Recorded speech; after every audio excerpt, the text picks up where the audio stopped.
Hello, myself Yogeshkar, Faculty of Applied Science Department. Welcome to our YouTube channel RPIIT Academics. If you like the content, please subscribe our channel. Students last class में हमने first law of thermodynamics पढ़ा था। आज उसकी limitations पढ़ेंगे। First law of thermodynamics क्या कहता है? Energy can neither be created nor be destroyed, it can be converted from one form to another form. ये हमें एनर्जी कंजर्वेशन के बारे में बताता है। देखो limitation first, no restriction on the direction of flow of heat, यानी कि ये हमें direction of flow of heat नहीं बताता कि हीट किस वे डायरेक्शन में जाएगी।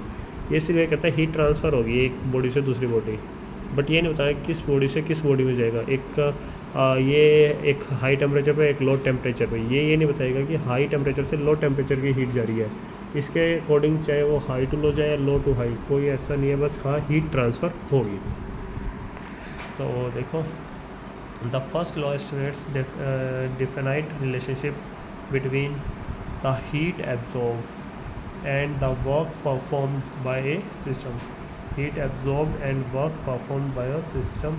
The first law does not indicate whether heat can flow। जो फर्स्ट लॉ है वो इंडिकेट नहीं करता whether heat can flow from a cold end to a hot end or not। ये इंडिकेट नहीं करता कि हीट हमारी cold end to a hot end होगी या hot end to a cold end. For example we can not extract heat from the ice by cooling it.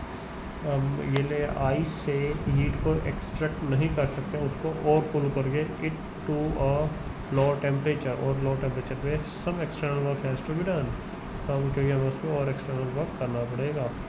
ये चीज़ नहीं बताता, क्योंकि अब हम जानते हैं आइस पहले ही लो टेम्परेचर पे होती है, हम उसको और लो टेम्परेचर पे ले जाए कोई फर्क नहीं पड़ेगा, क्योंकि हम वहाँ से हीट एक्सट्रैक्ट नहीं कर पाएंगे और उसको चाहे आप वर्क डन कर सकते हो। ठीक है, तो यही चीज़ इसने नहीं बताई थी कि हीट का फ्लो कहाँ होगा। सेकेंड, ना ही इसने ये बताया कि कोई रिएक्शन फिजिबल है या नहीं है। Feasibility of the reaction does not specify the feasibility of the reaction, specify नहीं करी feasibility of the reaction. First law does not specify that process is feasible और नॉट। फॉर एग्जांपल इसने process feasible है या नहीं है ये नहीं बताई, जैसे कि when a rod is heated at one end then equilibrium has to be obtained, which is possible only by some expenditure of energy।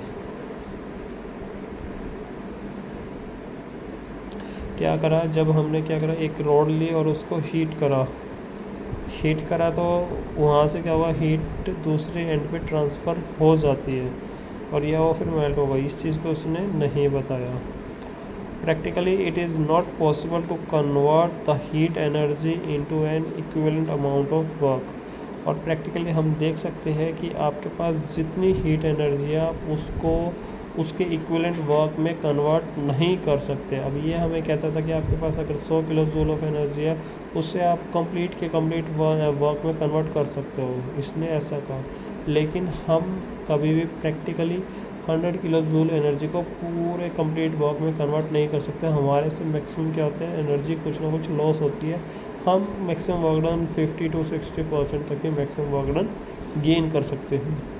ठीक है, ये कुछ लिमिटेशन से फर्स्ट है direction of flow of heat, feasibility of reaction और practically not possible to convert heat energy into work done. ठीक है, तो यहाँ हमारा ये first law of thermodynamics complete हो गया।